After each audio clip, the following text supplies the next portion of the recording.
The Academy Awards are coming to a Kodak theater near you. Assuming that you live in the vicinity of Los Angeles, that is. Miss you, Sophie. As always, you viewers love to pick my brain and discover my thoughts on the features nominated for the Oscars every year, so I decided to do so yet again.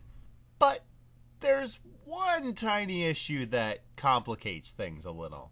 I only saw 4 of the Best Picture nominations!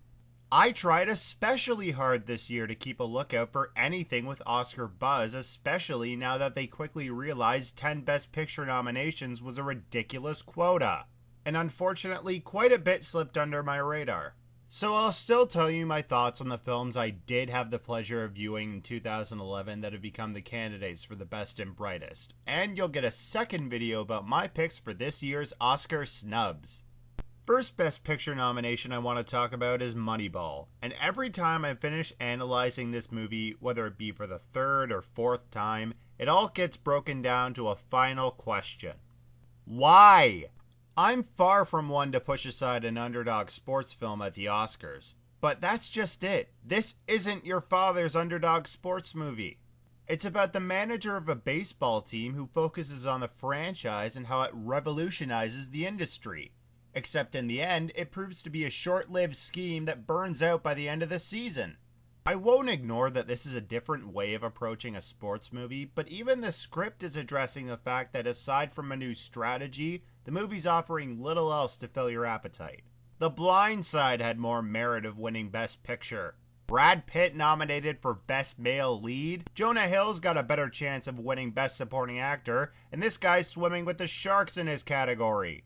My second Best Picture nomination is War Horse, one of my personal favorite dramas of the year. Assuming you heard my review, I'll skip a summary and analyze the key factors to note.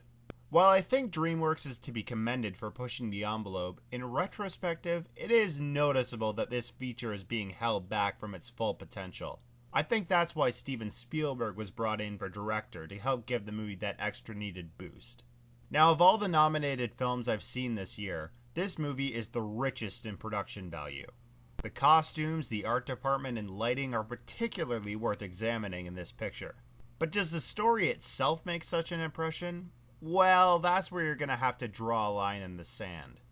Some people will probably dislike the fact that they keep hopping from one perspective to another every 20 minutes, and others might enjoy the large scope delivered at what originally started out as a story of a horse and his owners.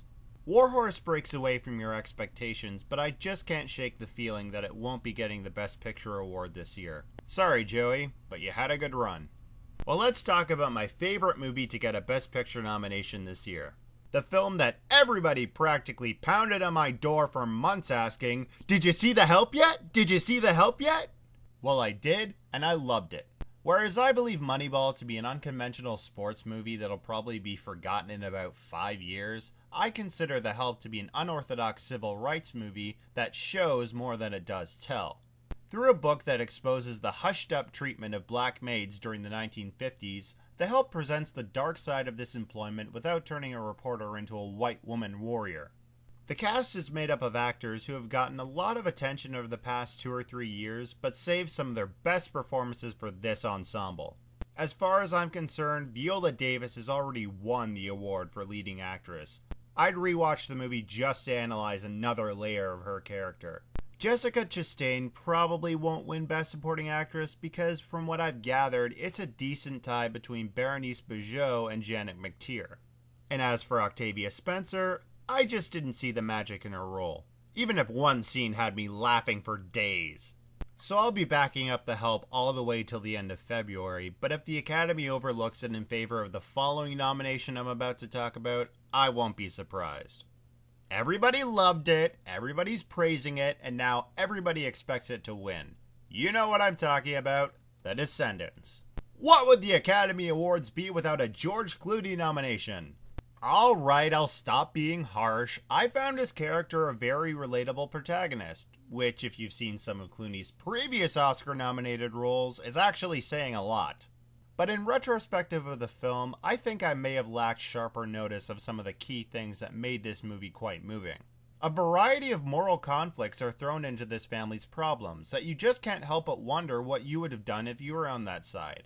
In these emotional circumstances, would you react like Clooney's reserved, examining father figure, or more impulsive and forward like his daughter, played by Shailene Woodley? The aspects of judgment and emotion are what drives the script that some critics, let's not name names, might have overlooked. For that, I stand by my rating, but I think The Descendants will be the most likely choice for Best Picture of the year. So, yeah, it's a short list of examinations, but hey, every Oscar prediction list that I've been looking at for the past several months proved to be way off. So here's to better luck in my movie fishing in 2012. And I'll end off my Oscar nomination list by saying, Tim, you stole everything I wanted to say about Extremely Loud and Incredibly Close.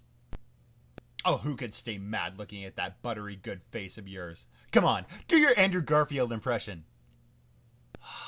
Uncanny.